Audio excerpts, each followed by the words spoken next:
Tous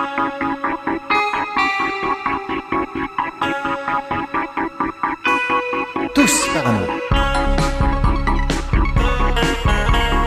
Quand on voit ce qu'on voit, Quand on entend ce qu'on entend, on a bien raison de penser ce qu'on pense.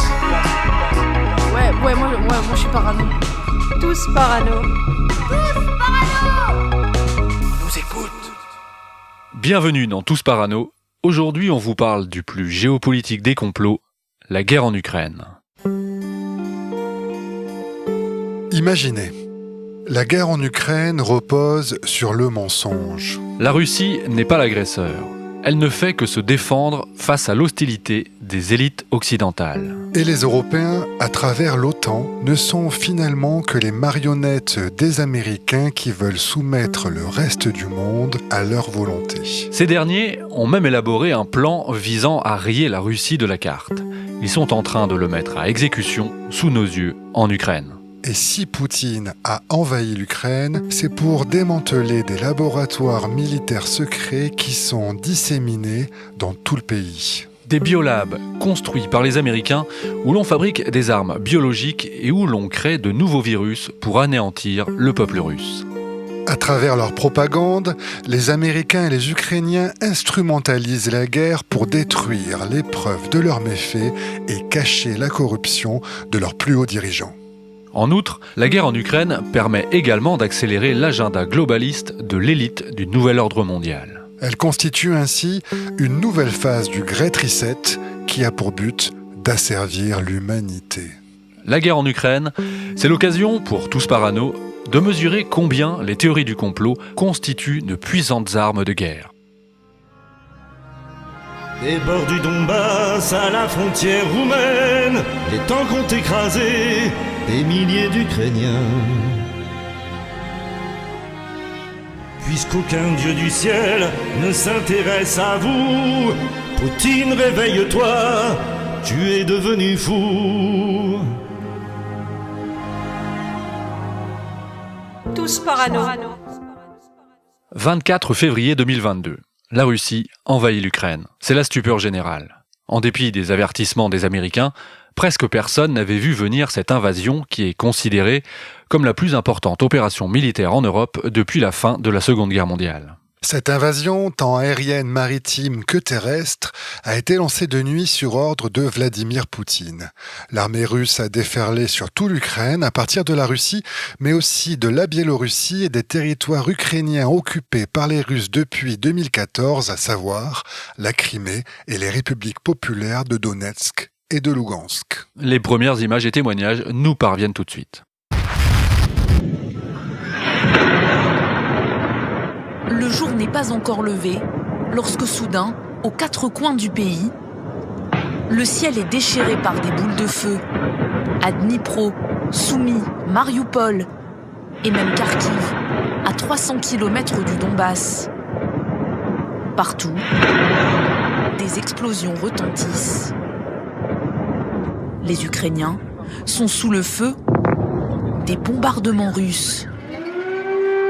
Même Kiev, la capitale, se réveille sous le bruit des sirènes. Avec le déclenchement du conflit, on assiste dès le début des hostilités à une incroyable entreprise de désinformation et de propagande côté russe et à un moindre degré côté ukrainien. Pour reprendre la célèbre citation de l'écrivain britannique Rudyard Kipling, auteur du livre de la jungle, la première victime de la guerre, c'est la vérité. Rien de nouveau donc, mais ici deux facteurs viennent accentuer cette tendance propre à tout conflit militaire. Premièrement, depuis la pandémie, chaque événement majeur fait l'objet d'un nombre croissant de théories du complot. La guerre en Ukraine, évidemment, ne fait pas exception. Secondement, c'est la nature de l'agresseur et son rapport particulier à la vérité qui fait de ce conflit dramatique le véhicule idéal à la propagation d'une multitude de théories du complot. Bon, vous le savez, depuis plusieurs années déjà, la Russie est connue pour être la mère patrie des fake news. Il est notoire que le pays est à la source de plusieurs entreprises d'intoxication visant à déstabiliser les démocraties occidentales principalement. Et il faut aussi comprendre que depuis plusieurs mois, Poutine évolue dans un environnement de plus en plus paranoïaque. En digne héritier de Staline, il voit des complots partout. Il s'est ainsi retranché au Kremlin et a fait le vide autour de lui. Il a mené une répression féroce contre ses rares opposants politiques, et d'après plusieurs témoignages, ses coups de sang terrorisent l'état-major russe aussi bien que ses ministres. Poutine semble en fait de plus en plus convaincu que des conspirations sont fomentées par les puissances occidentales, avec bien sûr les États-Unis en tête, dans le but tout simplement de l'éliminer du pouvoir, afin de mettre en place un régime qui serait aligné sur les intérêts occidentaux. Oui, c'est vrai qu'ils savent faire ça. Un essai très documenté, publié dans le New York Times quelques semaines après l'invasion de l'Ukraine, nous éclaire d'ailleurs sur ce sujet. Oui, cet article a été écrit par le journaliste russe exilé en Angleterre, Ilya Yablokov, qui est un grand spécialiste de la Russie contemporaine. C'est ça, Yablokov, c'est l'auteur de plusieurs livres consacrés au régime de Poutine, notamment La forteresse russe, les théories du complot dans le monde post-soviétique. Et pour lui, c'est clair, je cite, « La Russie de Vladimir Poutine est emportée par les théories du complot ». Dans son article, Yablokov met surtout l'accent sur une évolution récente du régime. Si depuis 2 décennies, les journalistes des médias d'État et des responsables politiques de second rang ont propagé nombre de théories du complot, eh bien la pensée conspirationniste aurait désormais complètement envahi le pays. Et depuis le déclenchement de la guerre en Ukraine, cette pensée conspirationniste serait même le moteur des décisions du Kremlin. Et par-dessus tout, c'est bien Vladimir Poutine qui en serait aujourd'hui le principal promoteur. Yablokov, tout en admettant ne pas savoir ce qu'il y a dans la tête de Poutine, postule en effet que le pensionnaire du Kremlin croit aujourd'hui dur comme fer aux théories du complot qu'il répète à l'envi. Le journaliste y voit, lui, le signe, je cite, d'un régime qui se désintègre dans un marécage de désinformation et de mensonges. Mais certains estiment qu'un tel environnement paranoïaque fait surtout peser des risques inédits pour la sécurité mondiale. Car Poutine fait peur. Et du coup, c'est nous qui en devenons parano. Mieux comprendre le pourquoi de cette guerre et ses enjeux est donc indispensable. Et pour cela, penchons-nous sur les nombreuses théories du complot qui ont vu le jour ces derniers mois. Des théories qui entendent démontrer que le soutien de nos gouvernements à la cause ukrainienne cacherait en fait des motivations beaucoup moins nobles. Nous avons donc retenu pour cet épisode 3 théories du complot. Alors il y en a d'autres, mais nous avons choisi de nous en tenir à celles qui nous paraissaient comme les plus significatives. Oui, des théories qui prétendent expliquer les véritables, entre guillemets, raisons de la guerre que l'on nous cacherait. Nous allons également nous restreindre aux origines du conflit et nous n'entrerons pas dans le détail du déroulement des opérations militaires. Oui, pour être clair, nous n'allons pas nous attarder sur les nombreuses théories qui circulent autour de tel ou tel massacre, de tel ou tel crime de guerre, ou de tel bombardement, de populations civiles, ou d'installations hypersensibles. Bref, vous l'avez compris, cet épisode de Tous Parano en prise avec l'actualité est un peu particulier.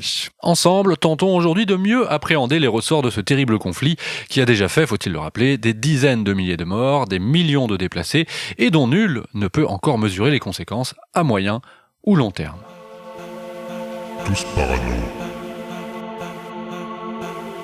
Tous parano. Tous parano.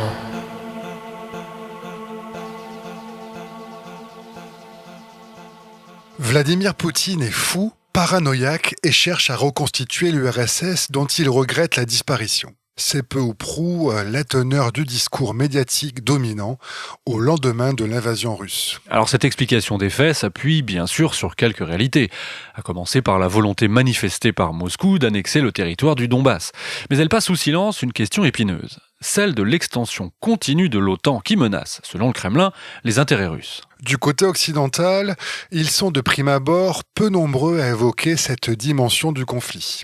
Pointer la responsabilité de l'OTAN dans l'origine de la guerre revient en effet à concéder être l'allié de Vladimir Poutine, autant dire l'ennemi du genre humain. Et c'est d'ailleurs ce procès qui est instruit par les médias contre 2 candidats français à l'élection présidentielle, 2 hommes, il est vrai, connus pour leur bienveillance envers la Russie et leur méfiance envers l'OTAN. Je parle de Éric Zemmour et Jean-Luc Mélenchon. Voici 2 interventions télévisées qui datent du 24 février. Nous sommes donc quelques heures après les débuts de l'invasion déclenchée par l'armée russe. Écoutez-les. Nous aurions pu éviter cette catastrophe. Je répète depuis des années que les Occidentaux ont une responsabilité dans l'escalade de la violence à l'Est et qu'ils doivent comprendre les revendications russes contre l'expansion de l'OTAN. Nous n'avons, hélas, rien fait pour éviter cette escalade. Je dis nous, car nous sommes tous responsables. Si vous me demandez de détailler les causes qui nous ont conduits à cette situation, alors je vous dirai que le refus obstiné de discuter de cette question de la présence de l'OTAN à la porte de la Russie est la cause profonde du sentiment qu'a eu M. Poutine que nous nous apprêtions à l'agresser. Dès que quelqu'un s'oppose au raisonnement qui semble s'imposer, vous le traitez d'agent de l'ennemi. C'est une sottise sans nom. Le résultat, le voilà. Vous avez passé votre temps, les uns et les autres, à gesticuler, à faire état d'une menace, et quand la menace se réalise, vous êtes incapable de trouver le premier début de commencement d'une solution. Pour les deux candidats, l'invasion russe, que tous deux condamnent par ailleurs, ne peut être comprise sans tenir compte de l'attitude des Occidentaux. De là à dire que la Russie ne fait que se défendre et que le véritable, voire l'unique responsable de la guerre n'est nul autre que l'OTAN, il n'y a qu'un pas. Cette idée est considérée comme une évidence en Russie.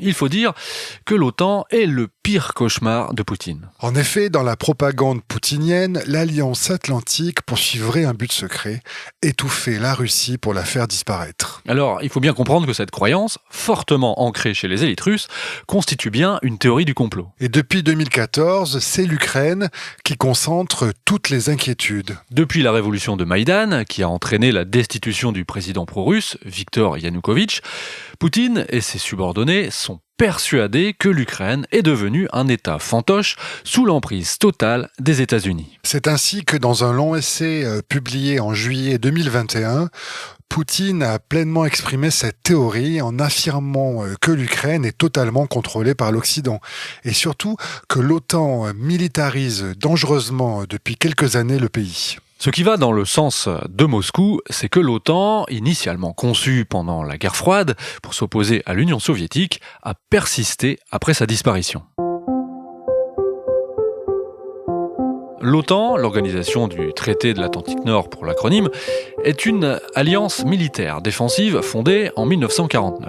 L'idée principale de cette alliance, c'est qu'en cas d'agression de l'un de ses membres par une puissance extérieure, au hasard à l'Est, tous les autres membres s'engagent à unir leurs forces en ripostant contre l'ennemi commun. Lors de sa création, l'OTAN, c'est la réponse du monde libre, comme on disait à l'époque, au pacte de Varsovie.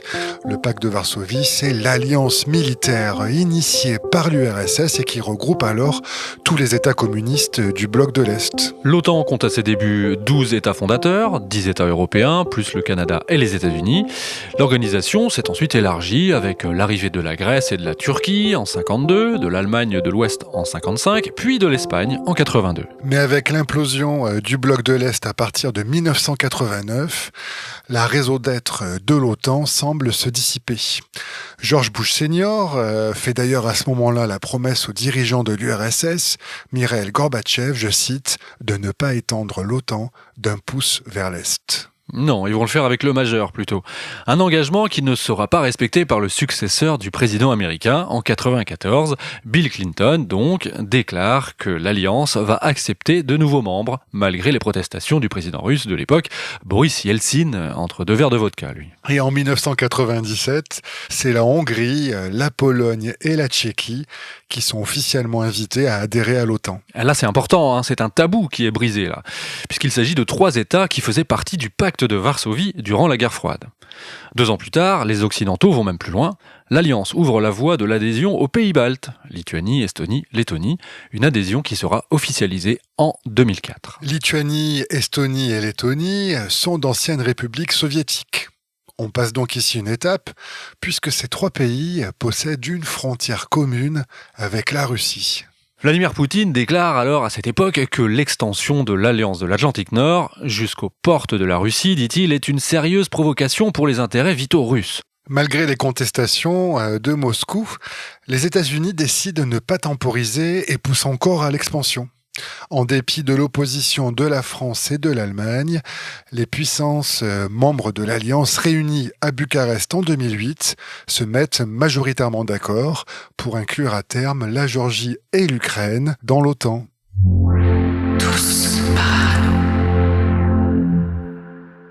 Cette volonté américaine d'étendre l'OTAN jusqu'aux frontières russes s'inscrit dans le cadre d'une stratégie assumée par l'administration américaine, une doctrine qui vise à assurer l'hégémonie des États-Unis sur la scène internationale. On peut ici faire référence à Zbigniew Brzezinski.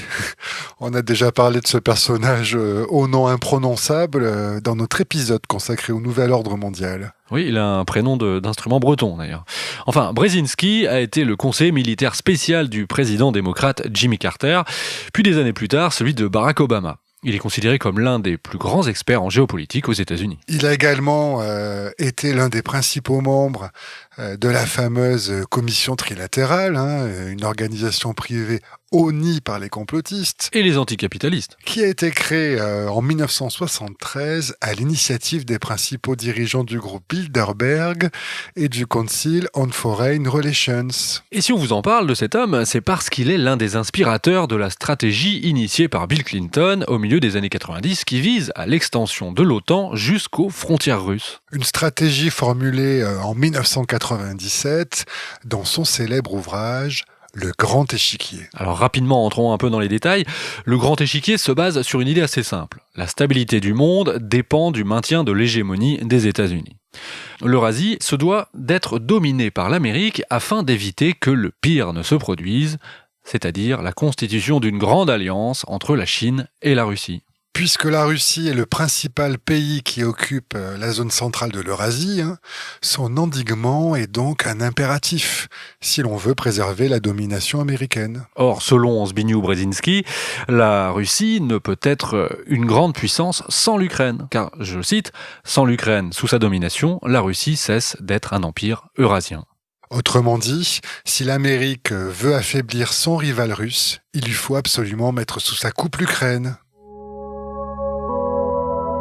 Dans le Grand Échiquier, Brzezinski remet en fait au goût du jour une théorie plus ancienne, celle du Heartland. La théorie du Heartland, ça c'est le nom donné à une analyse géopolitique de l'histoire du monde proposée par un géographe, le Britannique Alfred Mackinder, en 1904, à travers son essai capital intitulé « Le pivot géographique de l'histoire ». Selon l'intellectuel anglais, le monde est comparable à un océan mondial, où se trouve l'île Monde, composée de l'Asie, de l'Europe et de l'Afrique, en gros partout où on peut aller à pied, et en son centre, l'Heartland. Et celui qui contrôle le pivot mondial, l'Heartland donc, commande l'île Monde, et celui qui tient l'île Monde, eh bien, il tient le monde. Oui, on résume souvent cette théorie de la façon suivante.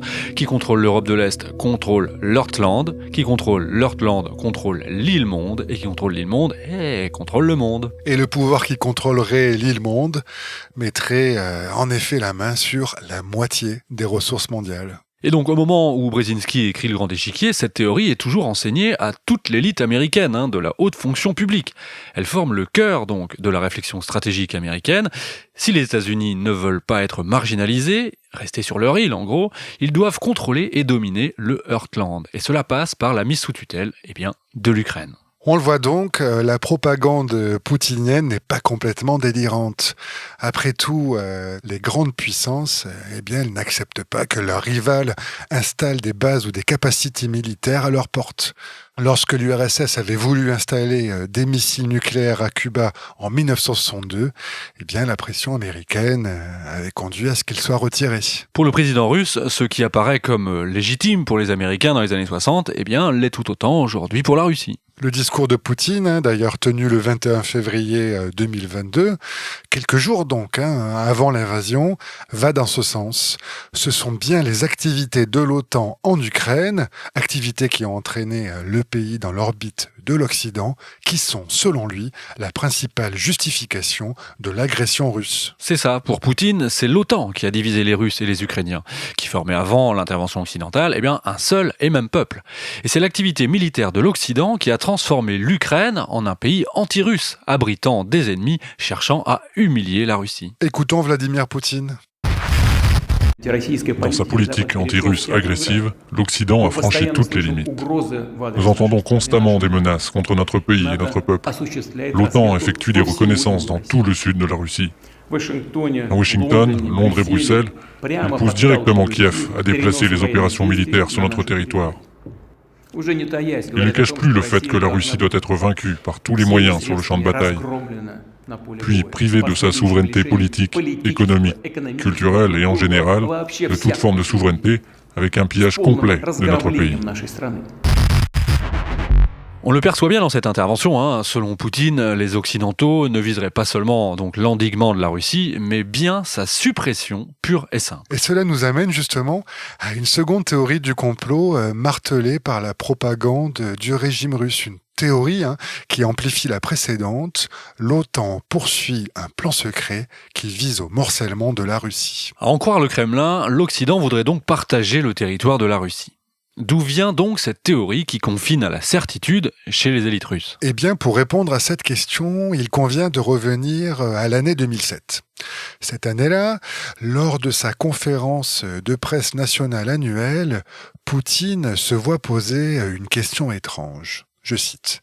« Que pensez-vous du commentaire de l'ancienne secrétaire d'État américaine de Barack Obama, Madeleine Albright, selon lequel les richesses naturelles de la Russie devraient être redistribuées et contrôlées par les États-Unis ?» Poutine prudent répond que de telles idées sont bien partagées par certains politiciens, mais qu'il n'est lui-même pas certain de la véracité de ce commentaire. Une prudence qui s'explique sans doute, car cette citation a été totalement inventée, et Poutine ne l'ignorait sans doute pas. Oui, non, c'est du théâtre, c'est de l'enfumage, car ce sont des journalistes de Rossiyskaya Gazeta, un journal d'État, qui lui posent cette question. Ils avaient créé de toutes pièces cette citation. Alors pendant des années, ce sujet n'a plus été abordé publiquement.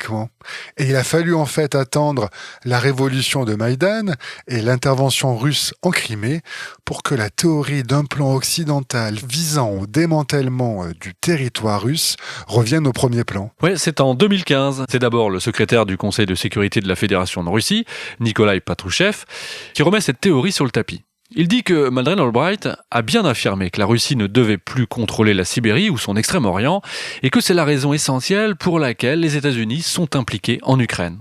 Mais c'est l'an dernier que pour la première fois, Poutine reprend explicitement à son compte cette idée. Lors d'un discours télévisé, il déclare, je cite, « Tout le monde veut nous mordre ou nous arracher un morceau de Russie, car il est injuste que seule la Russie possède les richesses d'une région comme la Sibérie. » Où tout le monde a envie d'aller habiter, c'est connu. Une citation inventée était donc devenue un fait, légitimant l'approche de plus en plus hostile de Poutine à l'égard de l'Occident.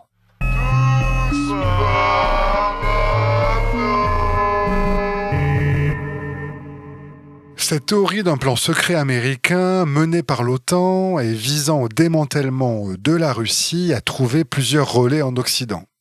En France, elle est par exemple portée par François Asselineau. Ah, François Asselineau. Bon, c'est un peu notre ovni dans le paysage politique du pays.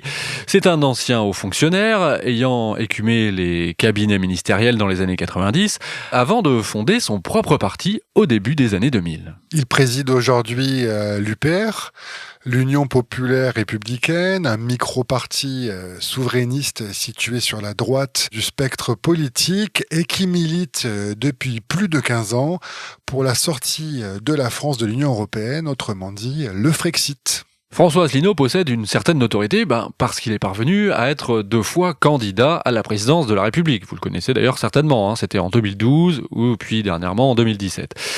Il est en tout cas souvent qualifié de conspirationniste dans la plupart des médias. Petit florilège de citations, par exemple, arrêt sur image, je cite, « C'est le complot américain multiforme mais permanent au moins depuis la libération qui est la clé principale, voire l'unique explication du monde dans les discours ou les écrits d'Asselineau. » Pour le journal Le Monde, Asselineau voit, je cite, « la main de l'oncle Sam partout, n'hésitant pas à présenter la secte Boko Haram, l'État islamique ou les attentats de Boston comme autant de complots de la CIA. » Le quotidien du soir relate également dans un portrait au vitriol consacré aux politiciens souverainistes qu'Asselineau considère que les nouvelles régions créées par François Hollande en 2015, eh bien, elles ont été calquées sur les États américains avec pour objectif de disloquer la France. Ah bah tiens, disloquer la France. C'est intéressant ça comme idée.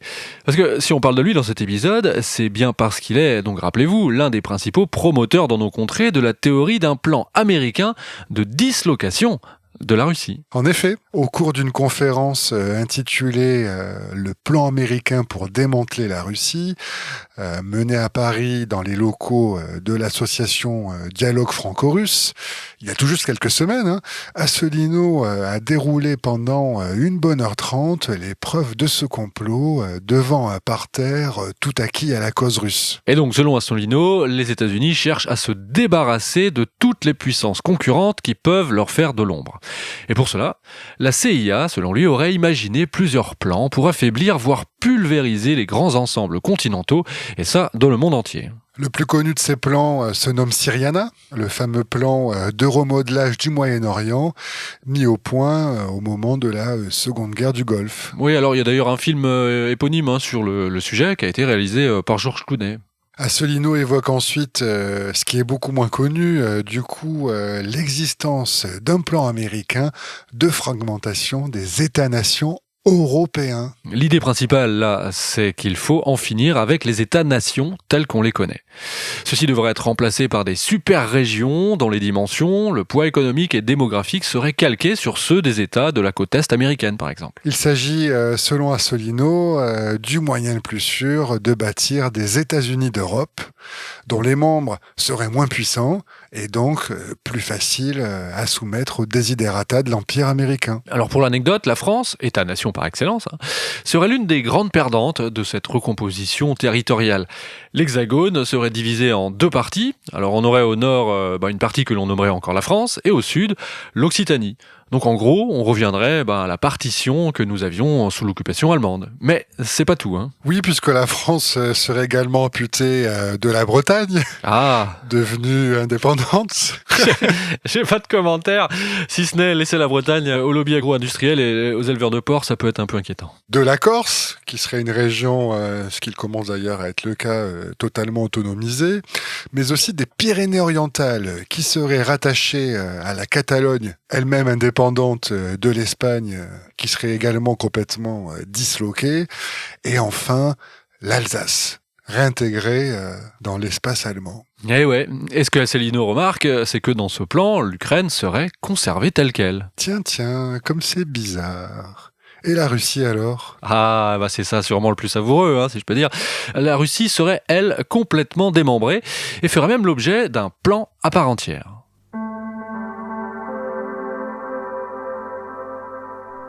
Alors Asselineau revient à l'année 1991, celle donc de la dislocation de l'URSS pour le coup.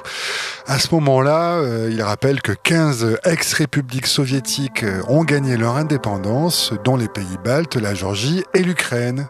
Et ça aurait donné des idées à la CIA, qui imagine alors que cette désintégration n'en est qu'à ses débuts. Asselineau se réfère à une carte réalisée au tout début des années 90 qui prévoit la fragmentation de la Russie en 9 parties pour 2015. Il révèle ensuite que ce plan de la CIA a été depuis actualisé. Il cite un article du Kiev Post, un journal ukrainien en langue anglaise, qui a été publié quelques jours après l'invasion russe. Oui, article titré « The World Needs a Safe Russia », le monde a besoin d'une Russie sûre. Un article donc qui est accompagné d'une nouvelle carte, supposément réalisée par les services de renseignement américains bien sûr, et cette fois-ci, la Russie est divisée en 17 républiques autonomes. Oui, attends, mais c'est pas tout. Tout ceci est tellement sérieux que ce plan aurait été étudié de près lors d'une réunion du Forum des Nations Libres de Russie le 23 juillet 2022 à Prague. Précisons tout de suite que le Forum des Nations Libres de Russie, c'est une organisation qui serait financée avec l'argent des contribuables américains à travers ce qui constitue, selon Asselineau, je le cite, le faux nez de la CIA, à savoir la NED, la National Endowment for Democracy, qu'on traduit ici par Fondation nationale pour la démocratie. Et donc, dans cette réunion, dans ce forum, présent à Prague, le député ukrainien du parti présidentiel, Oleg Dunda, résume le but de la rencontre. Je cite « Nous devons faire comprendre au monde l'extrême nécessité de la disparition de la Russie en tant qu'État de la surface de la Terre. » Rien de moins. Autant dire que le démantèlement de la Russie est bien au programme du Forum des Nations Libres de Russie. Bah, je sais que vous en avez envie, vous vous languissez. Écoutons François Asselineau.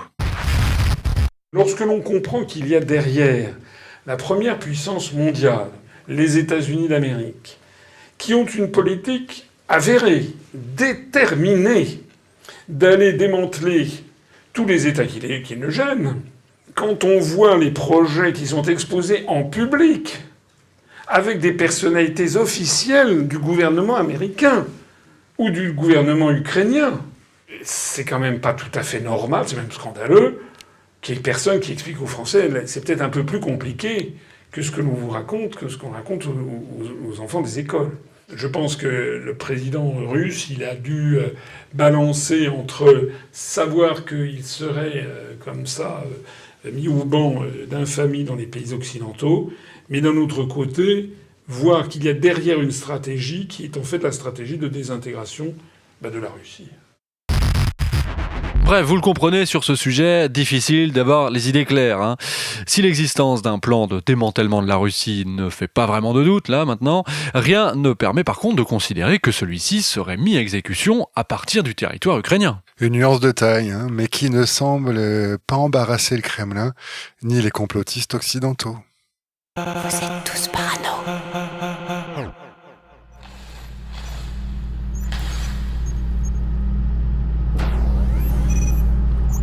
Eh, t'as vu ça ? On est où, là ? C'est un biolab, un laboratoire. Ici, on étudie des virus, apparemment.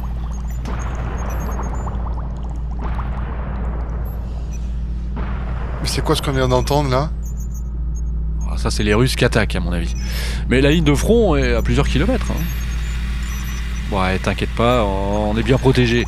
Les installations, ici, elles sont enfouies sous plusieurs mètres sur la surface du sol.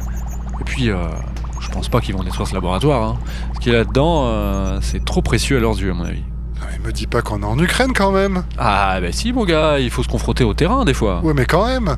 J'ai une femme et des enfants, moi. Bah oui, moi aussi, mais allez quoi, un peu de courage, Geoffroy. Tu m'as habitué à un peu plus de bravoure au cours de cette saison, non ? Bah voyons. Et puis, t'as vu toutes ces jolies couleurs, là, dans les tubes à essai ? Ah ouais ? Ah, par contre, ça sent pas terrible. Hein. Vas-y, fais voir, montre. Tiens. Oh putain ! Oh merde, c'est pas ça, hein. Non, c'est pas quelle maladie qui vient de se répandre, là, sur le sol ? Vas-y, filons, j'ai pas envie de choper de virus au laboratoire, moi je préfère quand même prendre le risque de sortir. Tous parano. Parmi toutes les théories du complot qui existent au sujet des véritables raisons de la guerre en Ukraine, l'une d'entre elles mérite maintenant toute notre attention. Elle met en scène un ensemble de protagonistes hétéroclites allant des dirigeants russes, chinois et américains au fils de Joe Biden en passant par la droite conservatrice américaine jusqu'à la mouvance QAnon. Oui, cette théorie est la suivante. Les États-Unis développent secrètement sur le sol ukrainien des armes biologiques et des virus mortels. S'ils ont choisi d'implanter des laboratoires militaires en Ukraine, eh bien c'est pour préparer une attaque contre la Russie. Vous commencez à le deviner, l'invasion russe n'aurait donc qu'un seul but, démanteler ces laboratoires qui font peser une menace fatale sur la Russie, comme sur tout État tenté de s'opposer au diktat américain. Les prémices de cette théorie du complot remontent au début des années 90. Et pour bien comprendre la mécanique complotiste telle qu'elle a pu se forger depuis 3 décennies, il nous faut, une nouvelle fois, revenir au moment de la dislocation de l'URSS. En 91, suite à l'effondrement de l'Union soviétique, les États-Unis adoptent une loi pour démanteler les armes nucléaires, chimiques et bactériologiques dans les ex-républiques de l'URSS. L'administration Bush se rapproche alors de Kiev et un premier accord est signé 2 ans plus tard, en 1993. Le gouvernement ukrainien s'engage à lutter contre la fuite des technologies militaires et Washington s'engage en contrepartie à apporter une aide financière substantielle au nouvel État indépendant et à assurer une protection diplomatique aux citoyens ukrainiens. C'est un vrai programme de coopération qui débute alors entre les deux pays. Alors, si officiellement les Américains encouragent la reconversion des anciens scientifiques soviétiques, ukrainiens vers la recherche civile, pour Moscou, ce programme de coopération vise surtout à s'emparer de technologies militaires mises au point du temps de l'URSS. Et à la suite du 11 septembre, les États-Unis sont touchés par une vague inédite d'attentats à l'anthrax. Les services de renseignement décident alors d'accentuer leurs efforts sur la question de la prolifération des armes biologiques plutôt que sur la menace nucléaire. Et c'est ainsi qu'un nouveau traité est signé entre Kiev et Washington. L'Ukraine s'engage alors à partager ses collections, si on peut appeler ça comme ça, d'agents pathogènes avec les États-Unis. Poutine interprète alors cet accord comme une stratégie américaine visant à isoler la Russie. Dans la foulée, la presse d'État russe publie ses premiers articles qui mentionnent l'existence de laboratoires militaires développant des armes biologiques en Ukraine et dirigés par les Américains. Alors, petit saut en avant maintenant, nous sommes 2 semaines après l'invasion russe, le 11 mars 2022 précisément. Et ce sujet revient au premier plan. Dimitri Polyansky, donc c'est l'ambassadeur de la Russie auprès de l'ONU, convoque le Conseil de sécurité pour évoquer justement les activités militaires biologiques des États-Unis en Ukraine. À la tribune, le ministre des Affaires étrangères russe déclare ainsi, je cite, « Le Pentagone a développé des agents pathogènes dans au moins 2 laboratoires secrets en Ukraine. » Les États-Unis ripostent immédiatement par la voix du département de la Défense qui joue la carte de la transparence, évidemment, disent-ils. Une vidéo est postée sur YouTube afin de répondre à cette rumeur. Écoutez. Avec regret, je prends la parole de cette tribune pour répondre à la déclaration faite ce matin par la Fédération russe. Une déclaration qui contient, de notre point de vue, d'épouvantables distorsions des faits. Les écarts avec la vérité ou même avec les réalités sont toujours malencontreux. Mais c'est quand ils sont utilisés pour calomnier mon gouvernement et ceux de nos alliés qu'ils nécessitent une réponse. Premièrement, parlons de ces laboratoires. Les accusations faites aujourd'hui sont de la désinformation pure et simple. Deuxièmement, ces déclarations critiquent les États-Unis pour leur supposé manque de transparence.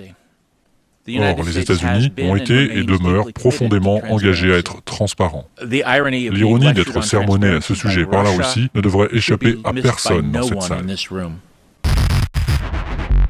Alors, petit commentaire par rapport à ce qu'on vient d'entendre. Les États-Unis reconnaissent officiellement avoir aidé à l'établissement de dizaines de laboratoires dans les pays de l'ex-URSS. Le but recherché, aider ces pays à détruire les restes de l'arsenal nucléaire et chimique de l'époque soviétique.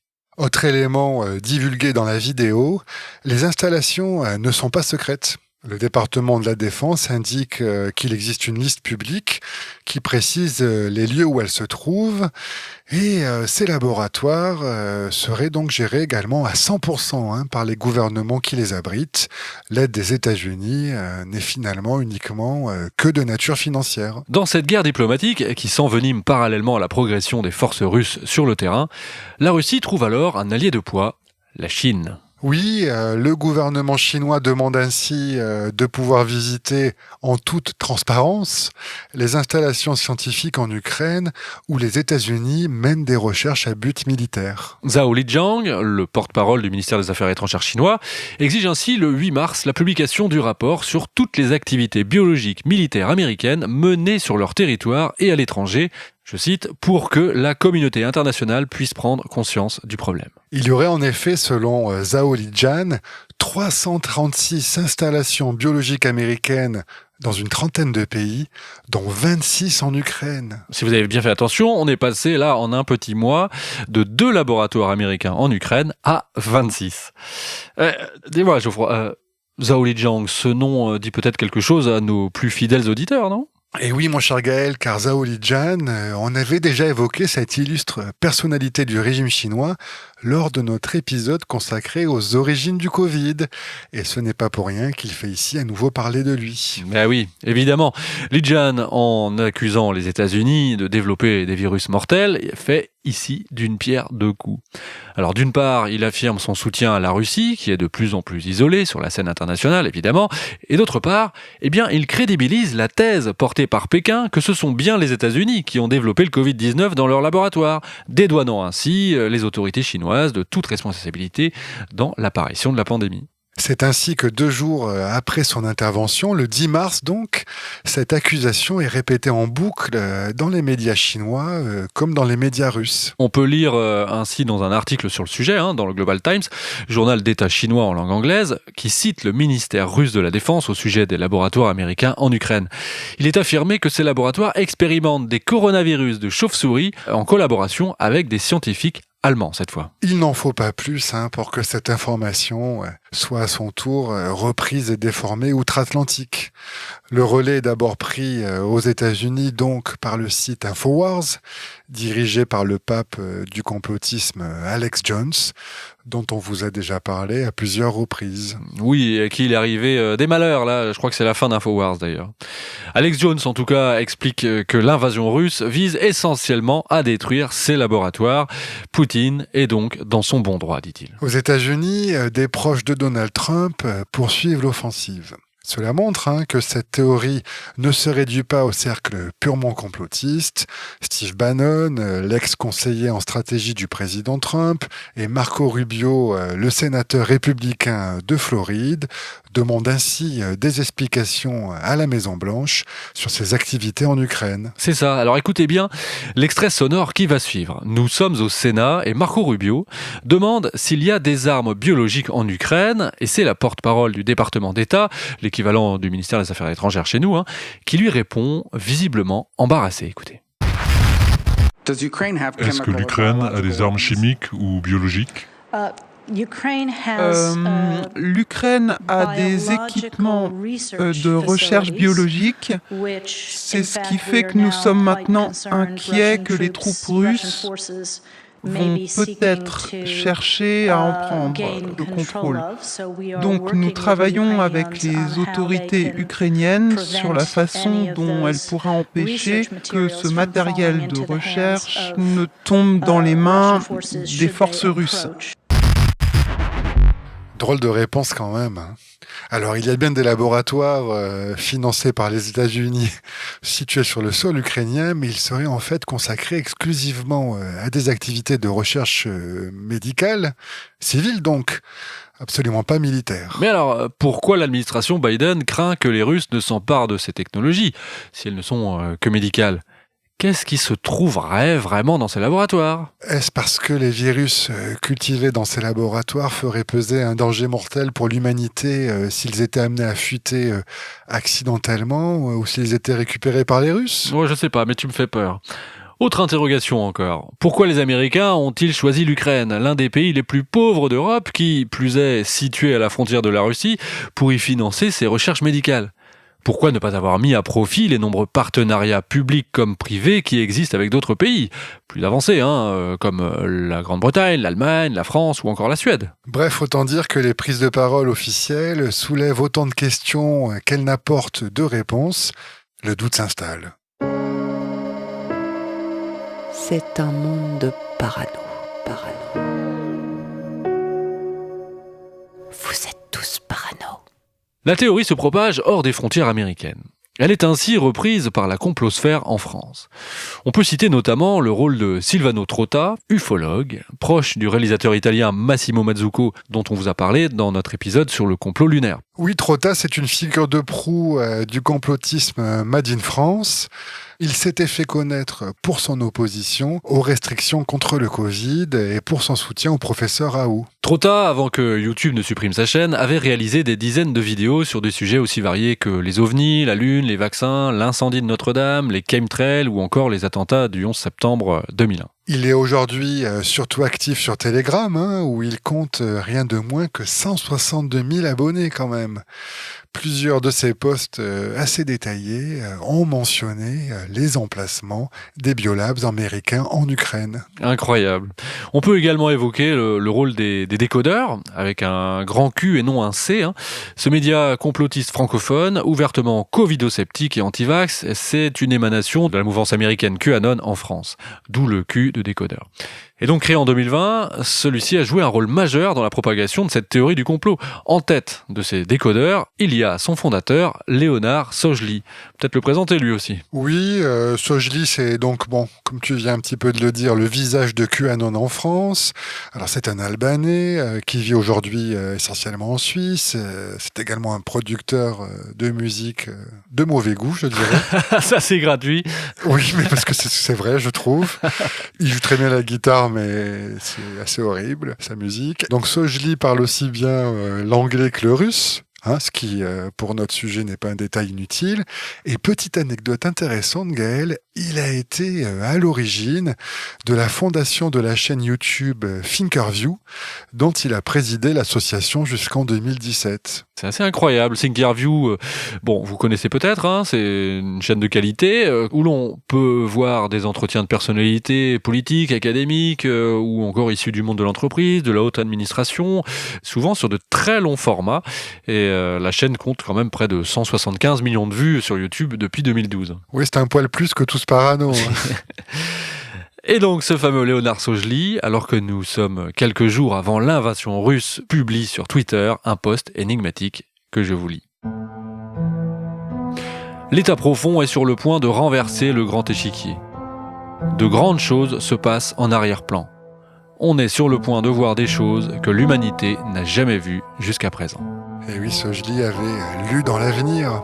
Et après le déclenchement de la guerre, il consacre de nombreux articles et des lives aussi sur le sujet. Des lives qui rassemblent chaque semaine plusieurs dizaines de milliers de spectateurs. Et la thèse des laboratoires est au cœur de sa théorie. Une théorie qu'il reformule d'une manière pour le moins extrême. En gros, si on résume, un nouveau virus, beaucoup plus puissant que le Covid et ciblant génétiquement les populations slaves, est développé dans les laboratoires américains en Ukraine. Il doit être utilisé par les élites du nouvel ordre mondial pour déclencher une nouvelle pandémie, plus terrible évidemment, vous l'avez compris, que celle du Covid. Et Poutine a eu connaissance de ce funeste projet. Il a donc menacé les Occidentaux d'intervenir en Ukraine pour éviter la catastrophe et sauver, merci Vladimir, l'humanité d'un véritable génocide. Et voilà, le saint homme, quoi.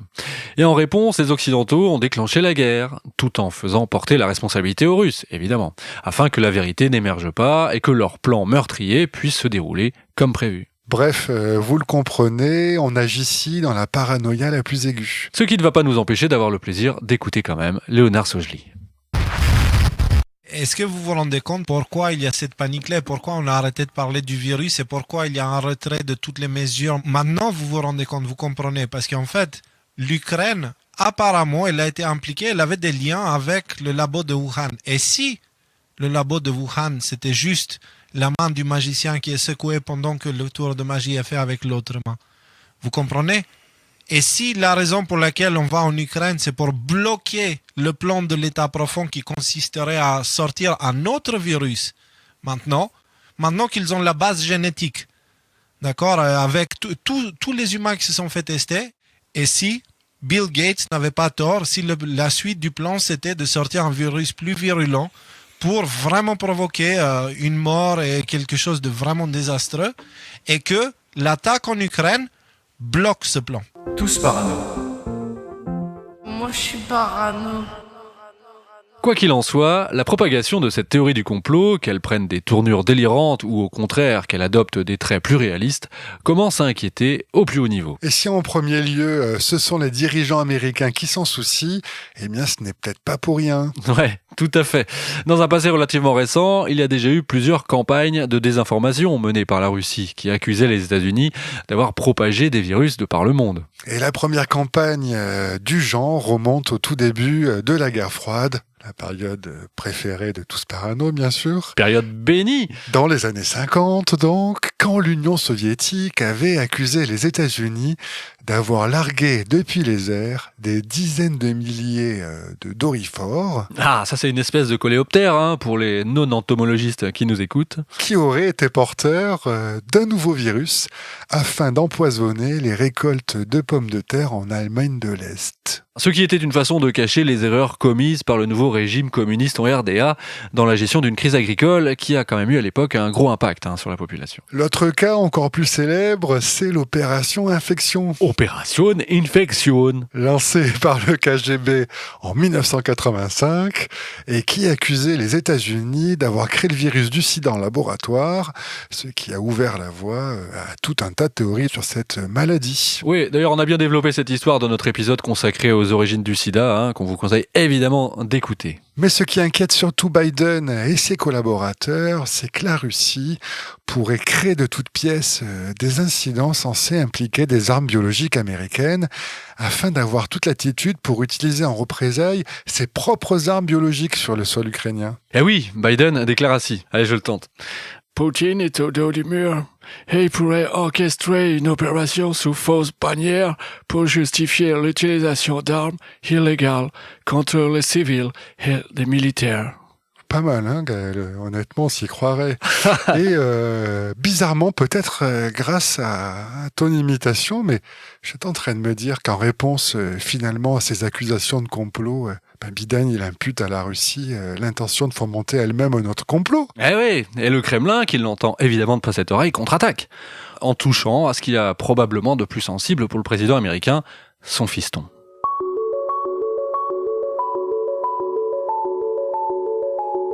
Et oui, on passe ici un cran dans la théorie du complot portant sur l'existence des laboratoires secrets en Ukraine.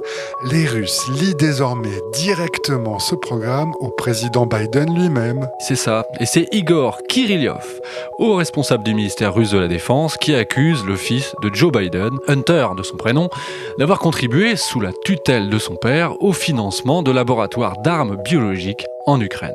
Lors d'un point presse, Kirillov déclare en effet « Nous avons retracé le schéma d'interaction entre les organes du gouvernement américain et les laboratoires biologiques ukrainiens. » Et surtout, il ajoute que des structures proches des dirigeants américains actuels, en particulier le fonds d'investissement Rosemont Seneca, géré par Hunter Biden, sont impliqués dans le financement de ces activités, dit-il. Ce faisant, le dignitaire russe réactive l'affaire Hunter Biden. Une affaire qui avait défrayé la chronique en 2020, pendant la dernière campagne présidentielle, avant d'être, si je peux me permettre le commentaire, étouffée par les principaux médias US, à l'exception de la chaîne télévisée pro-Trump, Fox News. Ouah, comme t'y vas. Enfin bon, tu dis ça parce que si l'affaire a été sortie par le New York Post, journal à la ligne éditoriale clairement conservatrice, eh bien le Washington Post et le New York Times, qui sont donc pas de cette ligne-là, en avaient très peu parlé à l'époque. Facebook et Twitter avaient même bloqué de nombreuses publications faisant référence à cette affaire. Oui, même le compte Twitter du New York Post, qui avait été suspendu à ce moment-là. Faisons peut-être un petit rappel quand même de cette affaire qui est tout de même assez rocambolesque. Surtout que celle-ci n'a pas été très médiatisée chez nous. Oui, alors le point de départ de cette affaire, qu'on pourrait dire tout droit sorti d'un film d'espionnage de série Z, c'est qu'Hunter Biden, donc le second fils du président, se serait associé à son oncle pour exploiter l'influence de son père, d'abord lorsque Joe Biden était sénateur du Delaware, puis quand celui-ci est devenu vice-président de Barack Obama, afin d'obtenir des contrats lucratifs en Ukraine. Et pour remonter à l'origine de cette histoire improbable, il faut chercher du côté de Wilmington, commune de 70 000 habitants entre Philadelphie et Baltimore, et le fief de Joe Biden. Oui, c'est là, dans un petit magasin de réparation d'ordinateurs, que tout commence. Ah, attendez, super histoire. John Paul McIsaac, patron de l'enseigne, reçoit un beau jour la visite d'Hunter Biden. Ding ding, il entre dans le magasin, quoi. Le fils du président. Il entre dans le Mac Shop de Wilmington avec sous le bras 3 MacBook Pro qui auraient, selon lui, pris l'eau.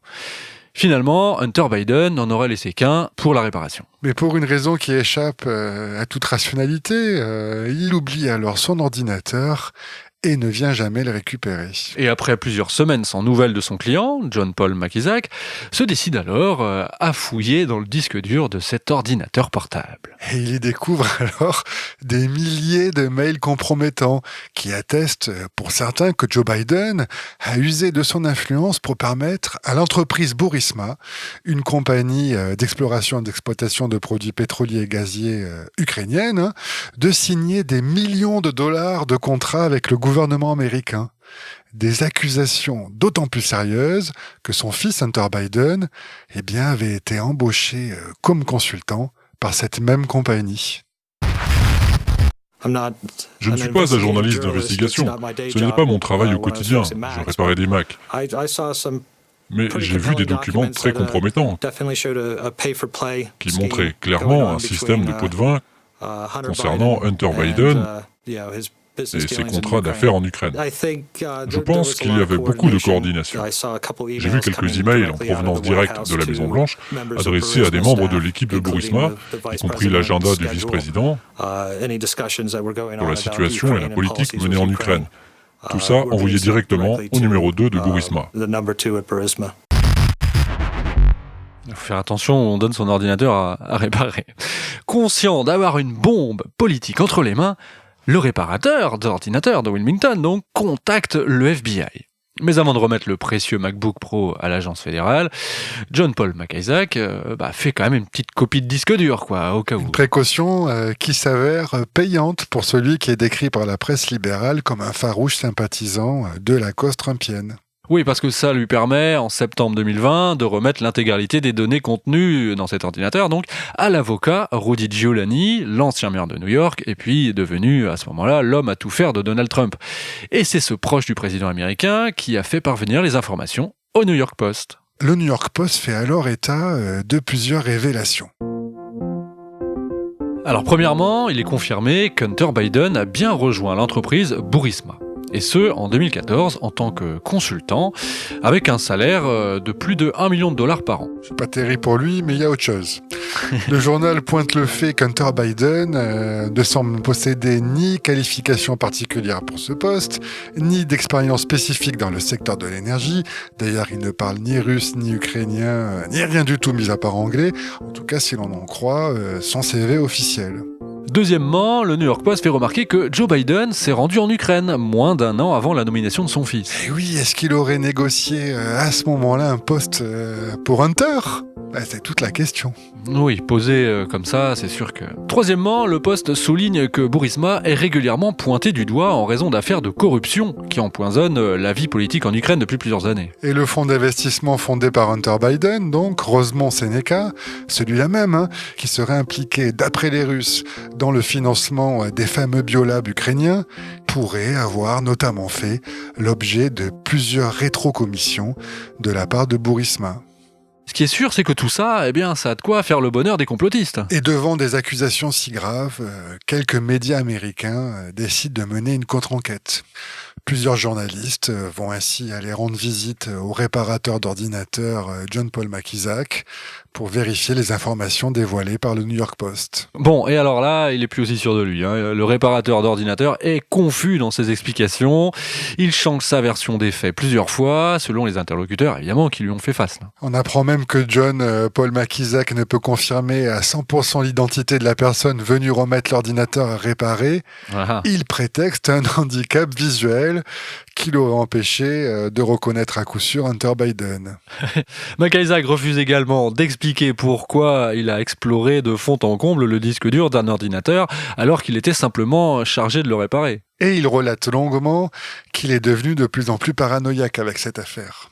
Il craint en effet qu'il lui arrive, je le cite, la même chose qu'à Seth Rich. Ah, McIsaac, il a des sacrées références. Enfin, c'est une célèbre théorie du complot, propagée notamment par QAnon encore, qui soutient que l'entourage d'Hillary Clinton aurait ordonné l'assassinat d'un volontaire du Parti démocrate, nommé donc Seth Rich, qui en savait trop sur les emails piratés, souvenez-vous, de l'ex-adversaire de Donald Trump pour la présidentielle de 2016. Et c'est donc la crainte de se faire assassiner qui aurait poussé le commerçant de Wilmington à prendre contact avec le FBI et ensuite avec Rudy Giuliani. Bref, on a encore ici à faire face à un mélange de paranoïa, de désinformation volontaire, mais pas que. Mais pas que, puisqu'en mars 2022, le New York Times admet finalement, alors du bout des lèvres, que le portable oublié, c'est très probablement celui d'Hunter Biden. Incroyable.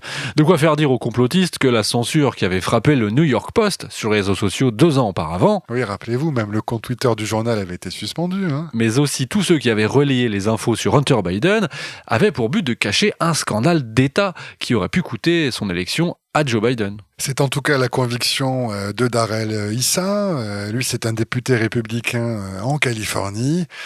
Et pour lui, c'est clair, c'est un gigantesque complot qui a été passé sous silence. Interrogé sur la suppression du jour au lendemain de l'article de Wikipédia consacré au fonds d'investissement d'Hunter Biden, Rosemont Seneca. Ah oui, parce qu'il y a ça, effectivement, aussi. Darrell Issa n'y va pas par quatre chemins. Il dit « Nous savons avec certitude que les big tech ont collaboré avec les médias parmi les plus puissants de la nation et des partisans démocrates parmi les plus influents de la communauté du renseignement pour supprimer la vérité et empêcher le public d'avoir accès aux faits pour couvrir les scandales de la famille Biden. » On retrouve là, dans la bouche d'un élu de la nation américaine, la référence à l'État profond, cher comme on l'a vu tout à l'heure, à notre QAnon national, Léonard Sojdi. Et on comprend pourquoi certaines franges de la complosphère vont estimer que la guerre en Ukraine sert finalement de paravent pour cacher la corruption de la famille Biden. Le complot prend forme et cette guerre cache des motivations bien peu avouables. Si certains mettent en doute l'intégrité du clan Biden, que dire alors du président Zelensky et de son entourage ? Parce que Zelensky ne serait pas non plus blanc comme neige. On fait ici référence au scandale des Pandora Papers. Ouais, les Pandora Papers, c'est une révélation effectuée par le consortium des journalistes internationaux, donc là on n'est pas le conspirationnisme, qui s'appuie sur la fuite de plus de 11 millions de documents faisant état de fraude fiscale à très large échelle. Des fuites qui concernent plusieurs milliers de personnalités politiques, des dignitaires religieux, mais aussi des monarques. On compte notamment 35 chefs d'État, dont certains qui avaient juré de combattre la corruption. Ah, les salopios. Et donc parmi ceux-ci, on trouve Zelensky. Et on n'insistera jamais assez sur sa trajectoire au président ukrainien, car elle est tout aussi incroyable qu'exceptionnelle, et elle prête surtout à toutes les controverses. Juste un petit rappel, le président ukrainien a commencé sa carrière comme acteur et comme humoriste.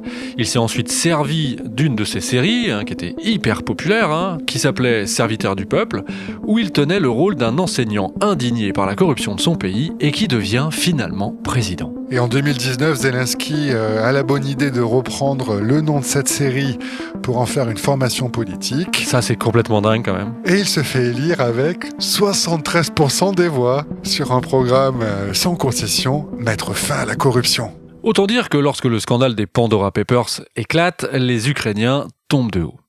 Il y est révélé que pendant des années, Zelensky, à travers sa société de production audiovisuelle, a caché des sommes colossales dans une douzaine de sociétés écrans, à Chypre, à Belize et aux îles Vierges britanniques. Ce serait plus de 40 millions de dollars qui ont échappé au fisc ukrainien. Un article du journal L'Humanité, paru 5 mois avant l'invasion russe, montre avec le recul à quel point le président était affaibli par cette affaire. Je cite l'article de l'UMA. Volodymyr Zelensky essuie une véritable tempête médiatique. Les révélations qui se multiplient autour du président ukrainien débouchent sur une crise politique sans précédent. À Kiev, un mécontentement général prend forme. Et cette colère populaire à l'égard du président pourrait bien grandir dans les jours qui viennent. Avec ses révélations sur les tours de passe-passe financiers, c'est son crédit politique qui risque désormais d'être démonétisé. C'est quand même étonnant de dire ça aujourd'hui, vu qu'on a cette image de toute la nation ukrainienne, unie comme un seul homme, derrière son chef de guerre. Ah oui, même tout l'Occident l'admire, c'est vrai. Alors, chers auditeurs, comprenez-vous la logique des complotistes ? À qui profite le crime ? Eh bien là, en premier lieu, à Zelensky. Grâce à la guerre, tout est miraculeusement oublié. Ces casseroles, pourtant énormes, se retrouvent dissimulées sous un beau tapis. De quoi nous rendre tous parano. Ça me rend parano. Je suis parano. Je suis parano. Tous parano. Nous allons maintenant aborder une troisième théorie du complot concernant les origines de la guerre en Ukraine. On peut résumer cette théorie ainsi. La guerre en Ukraine, qui succède à la pandémie du Covid-19, est le catalyseur du programme du Great Reset du Forum économique mondial et vise à accélérer l'effondrement des économies occidentales. Dans cette théorie, les principales victimes de la guerre ne seraient pas la population ukrainienne, mais bien tous les Européens qui seraient manipulés par une élite malfaisante qui déroule une nouvelle phase du plan machiavélique du patron du Forum de Davos, Klaus Schwab. On a déjà réalisé tout un épisode sur le Great Reset, grande réinitialisation en français.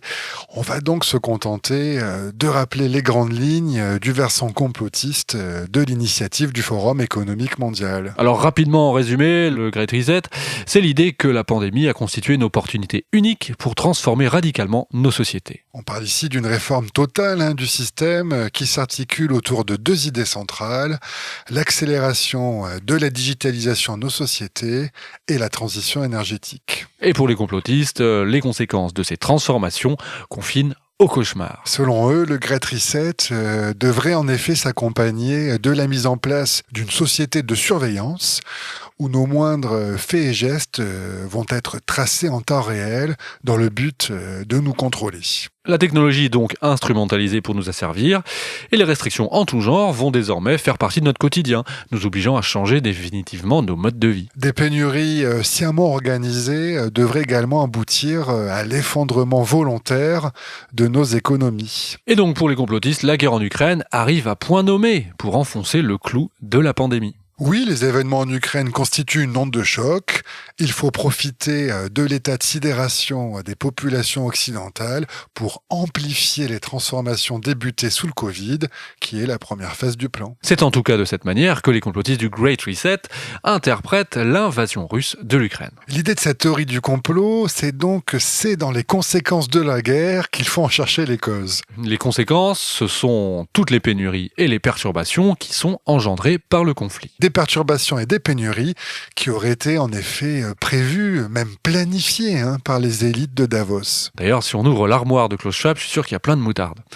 Bon, entrons dans les détails pour essayer d'y voir plus clair. Et pour cela, on va s'intéresser particulièrement à un long article qui s'appelle « La guerre contre la Russie, un alibi pour accélérer le Great Reset », article que l'on retrouve sur le média indépendant Strategica. Ouais, alors Strategica, c'est un site que l'on peut qualifier de conspirationniste, qui est apparu fin 2019.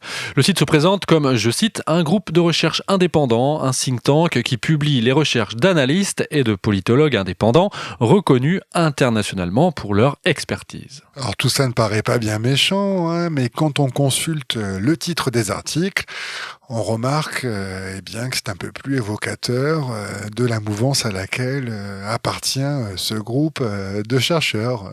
Tu veux que je te donne quelques exemples ? Oui, là tu me montres le paquet de bonbons, je vais en goûter un, vas-y. Bon, j'en cite quelques-uns, alors comme ça, un peu pris au hasard. Écoute bien.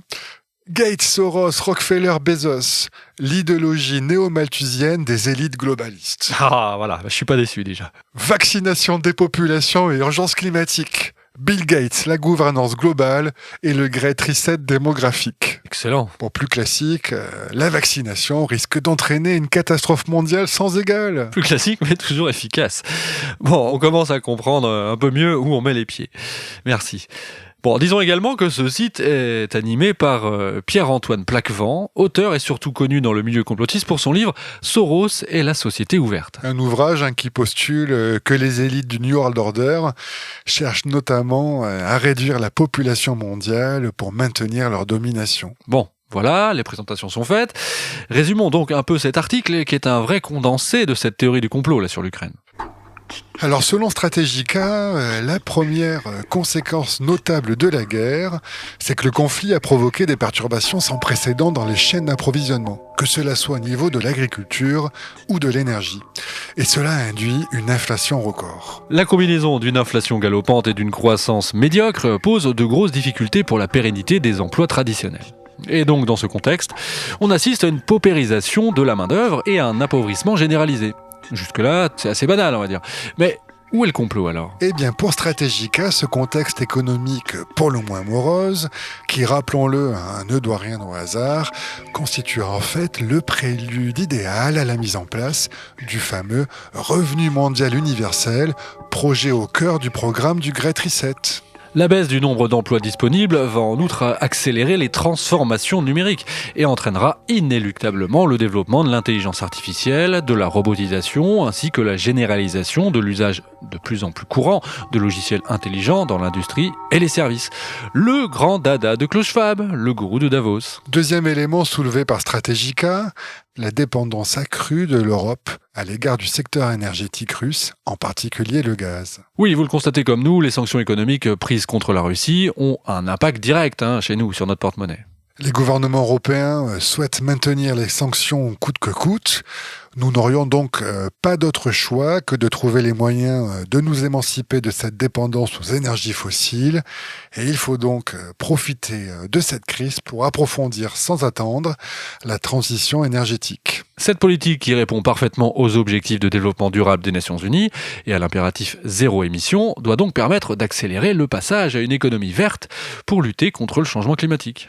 En France, par exemple, notre Illuminati national... Ah oui, et accessoirement président de la République. Ouais, accessoirement, surtout, Emmanuel Macron n'a eu de cesse de rappeler dès le début de la crise ses objectifs.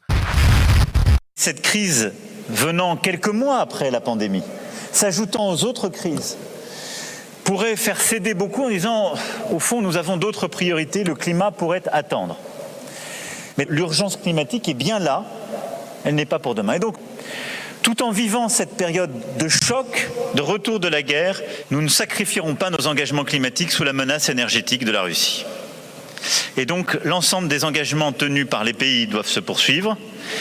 Et c'est au fond une stratégie qui va beaucoup reposer sur la sobriété énergétique, sur le développement accéléré des renouvelables et un changement de, justement, nos moyens de nous déplacer, de produire, etc. La sobriété énergétique. Ça, c'est très Great Reset comme concept. Et pour le média complotiste, Stratégica, là aussi, ce n'est pas innocent. C'est surtout le moyen de faire évoluer petit à petit la population vers un système de plafonnement de notre consommation d'énergie. Ce que tu veux dire, c'est que nous irions droit vers un système de crédit carbone. Oui, ce qu'on peut imaginer, c'est qu'une certaine quantité de carburant, par exemple, nous sera allouée tous les mois et qu'il faudra faire avec.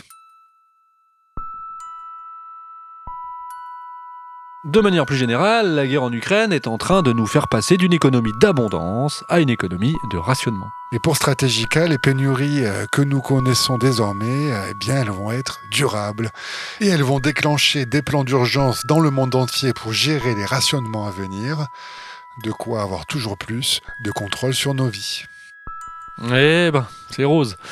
Dernier point, les implications de la guerre sont si désastreuses que les gouvernements et le secteur public vont avoir besoin d'une injection importante de capitaux privés pour combler les dettes qui se creusent toujours plus. Stratégica remarque que cette évolution va tout à fait dans le sens du Forum économique mondial qui promeut une gouvernance mondiale dans laquelle l'alliance des États et des multinationales doit se substituer aux seuls États pour présider nos destinées.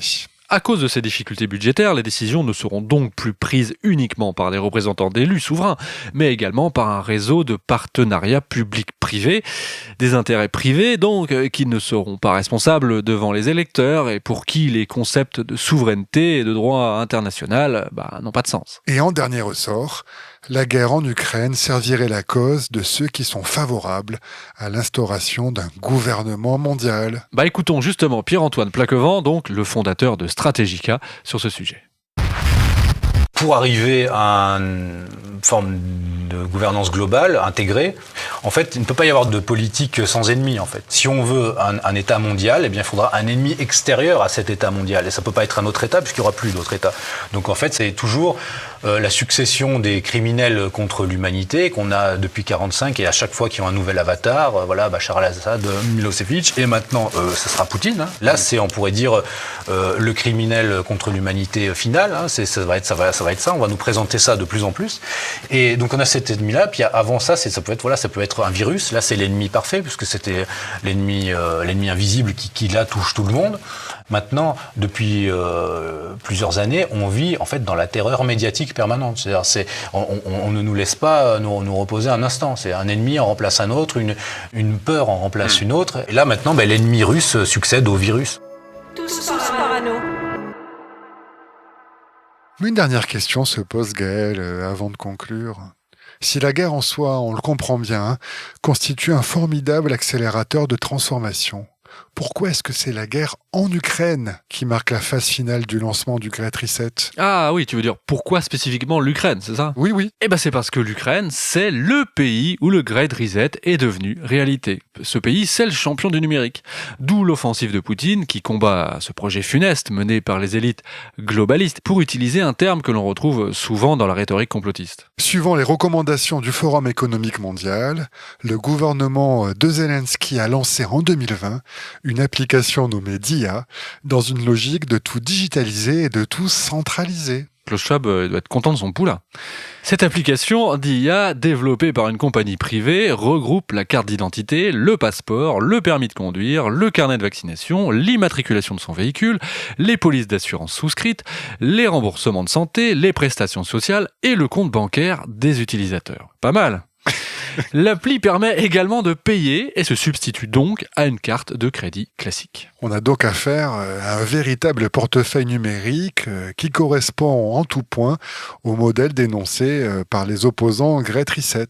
Le système de crédit social qu'on ne connaissait alors qu'en Chine a donc été adopté de manière tout aussi poussée en Ukraine. Avec le Covid-19, le gouvernement a même conditionné le paiement des prestations sociales à la présence d'un certificat de vaccination. Et juste avant le déclenchement de la guerre, chaque personne de plus de 14 ans qui avait à la fois l'application et un schéma vaccinal complet se voyait attribuer directement sur son téléphone la somme de 30 €. Ouais, 30 € c'est pas rien. Pour vous faire une idée, le salaire moyen en Ukraine avant la guerre s'élevait à 395 € mensuels. Ouais, c'est pas beaucoup. C'est comme si nous, on nous avait filé 140 balles en gros pour faire le 3e shot. Je pense qu'il y aurait un peu plus de candidats. Ah ouais, et puis moi j'aurais menti quoi. Non, j'ai pas fait hier, j'en veux bien. Paye ta tournée, quoi. Bon, en tout cas, au moment du déclenchement de la guerre, l'application revendiquait 7 millions d'utilisateurs actifs et DIA fait même des pubs. Et si on en écoutait une ? Ah bah ouais. DIA Digital Signature is a secure signature on your smartphone. To generate a DIA Digital Signature, simply open DIA application and click on DIA Digital Signature menu and blink your eyes. The image of your face is then verified with the photo in the database. Using such digital signature, people are able to sign contracts and open bank accounts online. The application is storing all signing history. Your digital signature is simply in your pocket. On l'a pas traduit pour que vous entendiez bien le ton, mais c'est quand même assez étonnant. On pourrait se croire dans une séquence de la série Black Mirror, quoi. Ben ouais, c'est complètement dingue, cette appli. Tu clignes des yeux et hop, tu ouvres un compte en banque. Enfin, il faut quand même surtout savoir que depuis le début de la guerre, DIA s'est encore enrichi. Et écoutez bien, il est désormais possible, depuis son téléphone, de piloter des drones anti-chars et de dénoncer les positions des troupes russes, ou encore de faire des dons à l'armée ukrainienne. Incroyable. À condition, bien sûr, d'être vacciné. Enfin bon, on n'arrête plus le progrès, quoi. Ouais, de quoi nous rendre tous parano.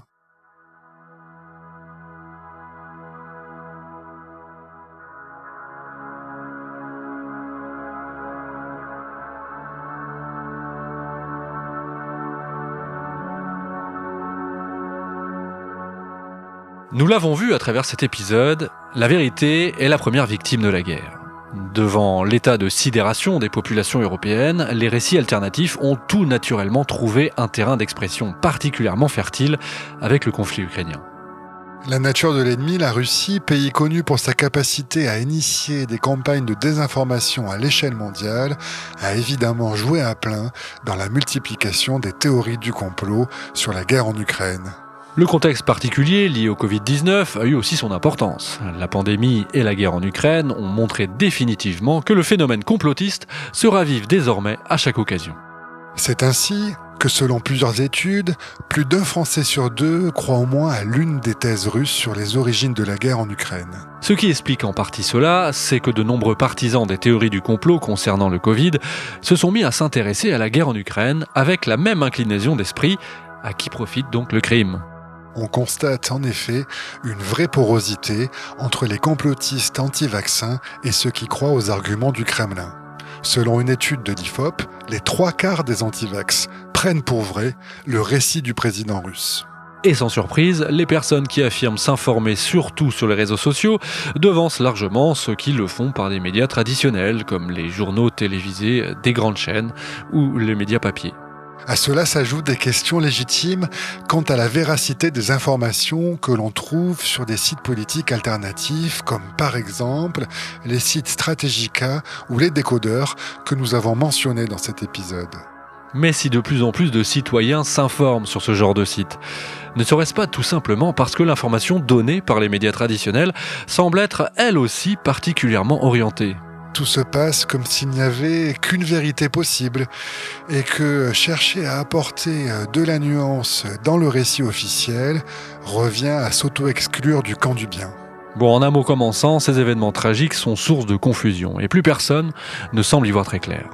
Finalement, la célèbre maxime de George Orwell, qui figure dans son ouvrage prophétique 1984, est plus que jamais d'actualité. La guerre, c'est la paix. La liberté, c'est l'esclavage. L'ignorance, c'est la force. Cette inversion totale et constante des valeurs semble d'ailleurs être l'une des caractéristiques essentielles de la propagande russe à l'œuvre dans la guerre en Ukraine.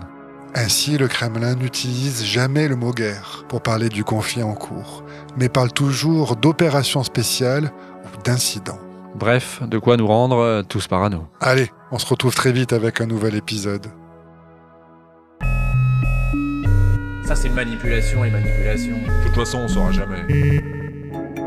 Si vous aimez les conspirations en tout genre et explorer les dédales de nos psychoses collectives, si vous êtes fasciné par l'étrangeté de l'histoire ou simplement curieux de savoir, vous êtes là où il faut, c'est Tous Parano. Comme tous les paranos, on sait qu'on est suivi et écouté, mais peut-être pas assez. Alors, abonnez-vous au podcast, likez, partagez, bref, conspirez pour faire de Tous Parano le vadémécum de la complosphère à emporter partout. Oui, enfin peut-être pas partout, hein. Faut quand même faire attention, on n'est jamais assez parano. Hein. Ouais, t'as raison, on nous écoute. Eh mais d'ailleurs, qu'est-ce qu'on écoute ? Eh bien on écoute Klemen Slakonja, un artiste multicarte slovène, chanteur, acteur, surtout connu en Europe de l'Est pour ses imitations du pape François et de Vladimir Poutine. Ah, tu m'intéresses là. Et donc on va écouter une chanson vraiment marrante, qui date d'il y a quelques années, où Klemen Slakonja imite le dictateur russe avec un accent anglais à couper au couteau en plein ego trip. La chanson s'appelle Poutine Put Out. Poutine, ok, mais put out, ça veut dire quoi ? Eh bien, mon cher Gaël, to putting out en argot américain, ça veut dire, en gros, être d'accord pour avoir une relation sexuelle avec quelqu'un. Ah, c'est bon à savoir ça avant de voyager. Bon, Poutine Put Out, Poutine, il est chaud, quoi. Ouais, c'est ça. Bref, c'est super drôle les paroles, tendez bien l'oreille. Une de mes punchlines favorites, If you want my gas, you can kiss my ass. Bon, comme quoi on peut rire de tout, mais pas avec n'importe qui. Et avec Slakonja, on peut dire qu'on est en bonne compagnie. Allez, Poutine Put Out.